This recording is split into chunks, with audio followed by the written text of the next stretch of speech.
আসসালামু আলাইকুম, সবাই কেমন আছেন? আশা করছি সবাই ভালো আছেন। আমিও ভালো আছি। আজকে সকালে ঘুম থেকে ওঠার পর নাস্তা করলাম, তারপরে একটু বাইরে গেলাম।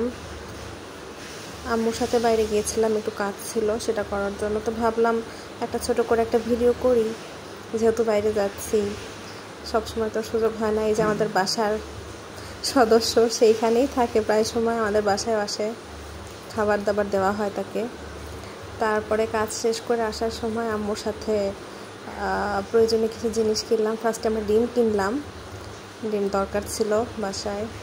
ডিম নিয়ে আসার পথে দোকান থেকে খাবার আইটেম কেনা হলো কিছু, নুডলস, কফি, তারপর চাপাতি, এগুলোই কেনার ছিল। তো কিনে নিয়ে আসলাম বাসায়। আসার পরে ভাবলাম যে নুডলস যেহেতু কেনাই হয়েছে, তাহলে এক প্যাকেট রান্নাই করা যাক। সিম্পলি নুডলস রান্না করা হয়েছিল। আর ডিম, আমার মা এভাবে সবসময় ডিম ধুয়ে রাখে, আপনারাও ট্রাই করবেন ধুয়ে রাখার, ক্লিন করে। তারপরে নুডলস সিদ্ধ করতে দেওয়া হলো। সিদ্ধ হয়ে গেলে রান্নার প্রসেসিং করলাম। খুব সিম্পলি টমেটো দিয়ে আর মশলা দিয়ে রান্না করা হয়েছে। তো এই যে নুডলস রেডি খাওয়ার জন্য, এক প্যাকেটই রান্না করেছিলাম। এই তো।